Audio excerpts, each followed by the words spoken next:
सबको प्यार भरा सलाम। इंशाल्लाह सब ठीक होंगे, मैं भी ठीक हूँ। और किचन की तकरीबन मैंने सारी सफाई कर ली और अब गार्डन की तरफ जाते हैं और ये भी अपने साथ बाहर निकालती हूँ क्योंकि इनको धूप की ज़रूरत है। 2 दिन लगातार उसको धूप दूंगी।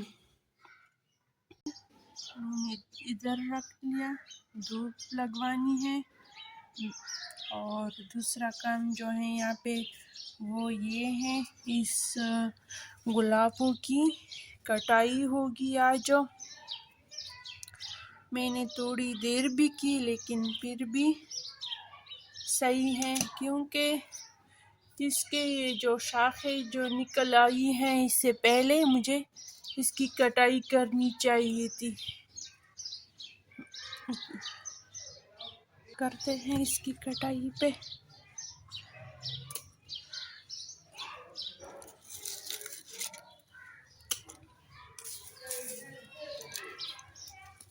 इस मौसम में तूत जो होता है और गुलाब,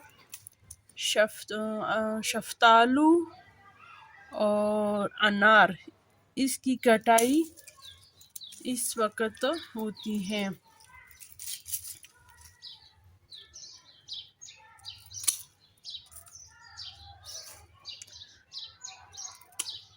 ये कटाई हो गई, इसकी सफाई भी साथ साथ करूँगी। और ये वाला भी। इन सब गुलाबों के छोटे छोटे शाख निकल आए हैं।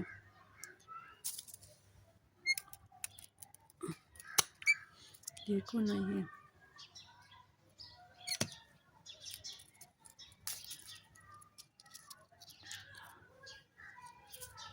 ये तीसरा गमला है जो मैं इसकी कटाई कर रही हूँ, साथ साथ इसकी सफाई भी। देखो इसकी सारी ये छोटे छोटे शाख निकल आए हैं।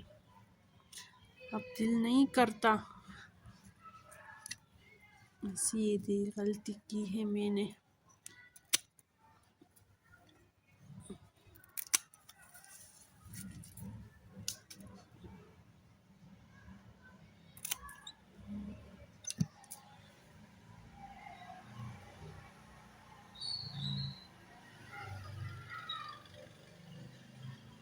सब इस तरह गोट भी करेंगे और ताकि इनको ऑक्सीजन मिले जड़ों को। और जितनी भी इसमें अगर छोटे छोटे जड़ी बूटियाँ निकल आए हो वो भी इसी से ख़त्म हो जाएगी और इसके इंशाल्लाह बड़े बड़े गुलाब निकल आएंगे। ये भी हैं। वैसे तो सारे दरख्त पौधे दिन को ऑक्सीजन छोड़ता है और रात को ये ऑक्सीजन लेता है, जिनको हमारे लिए ये ऑक्सीजन पैदा करता है। तो इसी की वजह से हवा भी साफ रहता है और हमारी ऑक्सीजन का भी काम होता है इससे। तो इसलिए कहते हैं हज़रत मोहम्मद सल्लल्लाहु अलैहि वसल्लम ने फरमाया है कि पौधे जो हैं ये सदका जारिया हैं।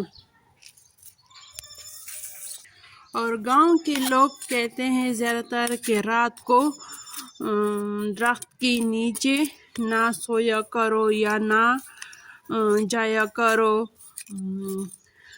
साया होता है या जिन होता है।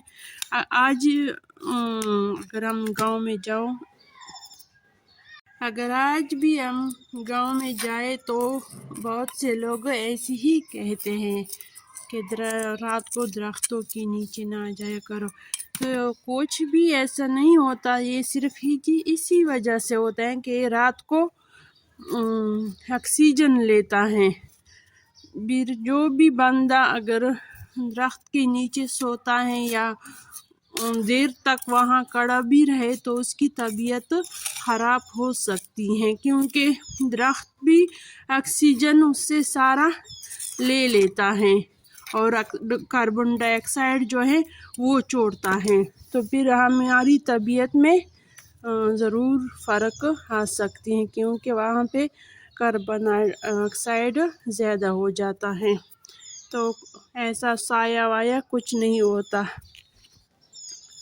बस इस 3 गमलों की मैंने गोट की और कटाई भी की और थोड़ी बहुत इसके बारे में बता भी दिया कि क्या क्या फ़ायदे हैं और क्या क्या नुकसानात हैं इसके, किस वक़्त ये हमें नुकसान देता है।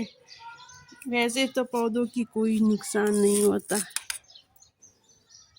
यहाँ पे कोई काम नहीं है, रोज़ इस तरह थोड़ा थोड़ा काम मैं यहाँ पे करूँगी। बस अंदर ही जाते हैं।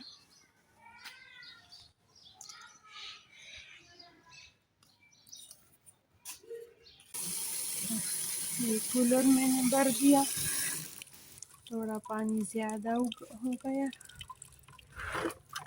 उठाने में मुश्किल होती है फिर इस तरह। और ताज़ा पानी का टेस्ट भी अच्छा होता है।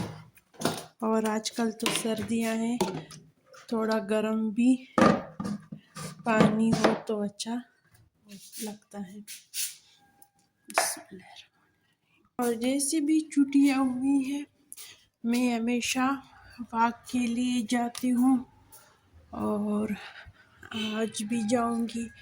आज आप भी मेरे साथ जाएंगे इंशाल्लाह।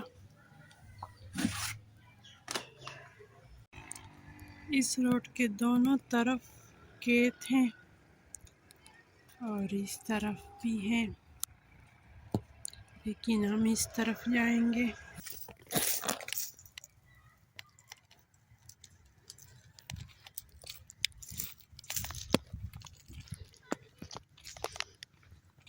अक्सर औकात हम यहाँ पे वॉक के लिए आते हैं। मेरे साथ मेरी बहन भी है। यहाँ पे एक तो ज़्यादा रश नहीं होता, लोग कम होते हैं तो वॉक करने में आसानी होती है। और दूसरी बात जो है, यहाँ पे ताज़ा हवा भी होती है और इस तरह हरे भरे खेत भी होते हैं, तो इसकी वजह से मज़ा भी ज़्यादा करता है। और ये सब नारंज के दरख्त लगे हुए हैं। ऐसा भी नहीं है कि लोग बिल्कुल नहीं हैं, लोग हैं। जहाँ पे बिल्कुल लोग नहीं होते तब भी मुझे वहाँ पे डर लगती है। बस सिर्फ मगर मैं अकेली होती हूँ तो फिर भी अच्छा महसूस नहीं करती मैं। इस तरह नाले बनाए हुए हैं खेतों के लिए। यहाँ पे उन्होंने ये 2 रास्ते ब्लॉक किए हैं और ये 2 पानी के लिए खुले रखे हैं।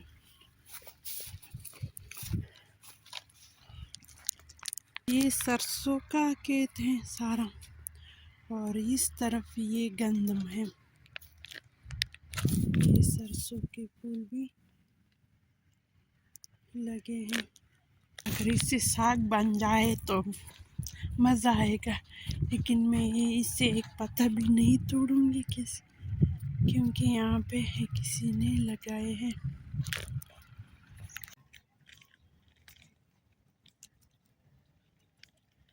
किसी ने आग भी जलाई है।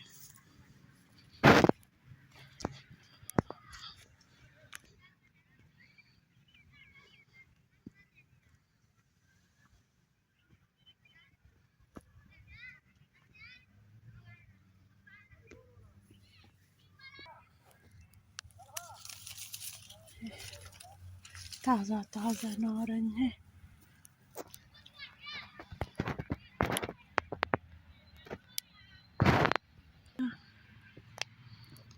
और इस तरफ गंदम के खेत हैं।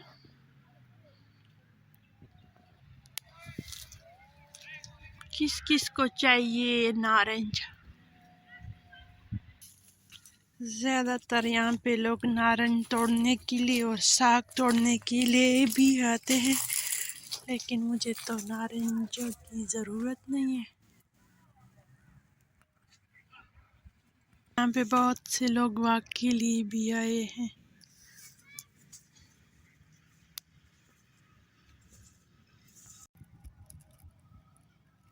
वालेकुम, दोपहर के बाद फिर मैं हाजिर हुई हूँ।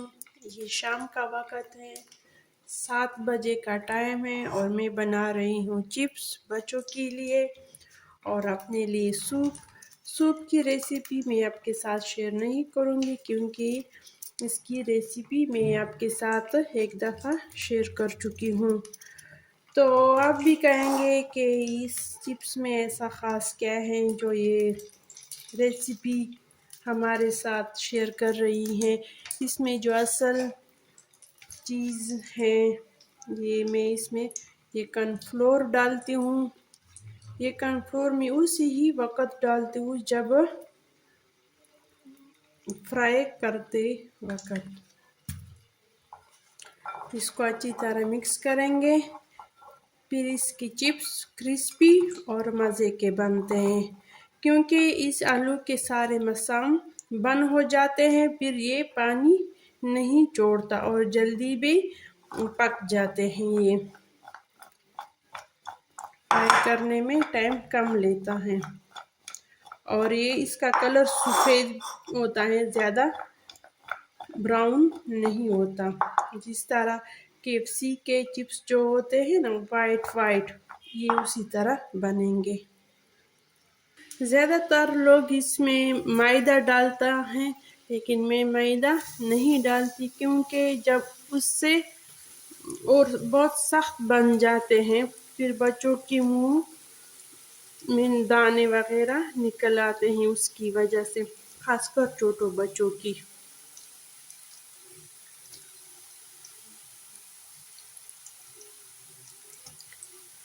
मुंह को जख्म करते हैं।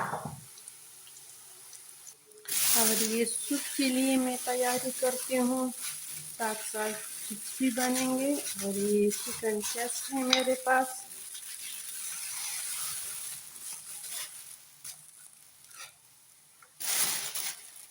जितना मुझे ज़रूरत है उतनी ही मैं काटूँगी, क्योंकि सूप सिर्फ 2 लोगों के लिए बनेगा।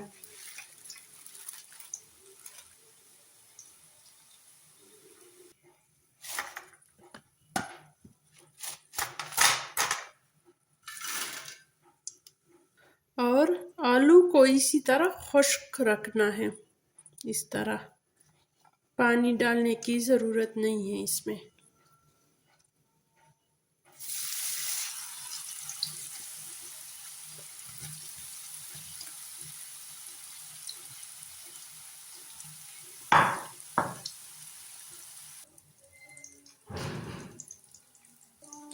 अब मैं आपको दिखाऊंगी इसकी क्रिस्पी, अंदर से नरम और बाहर से क्रिस्पी।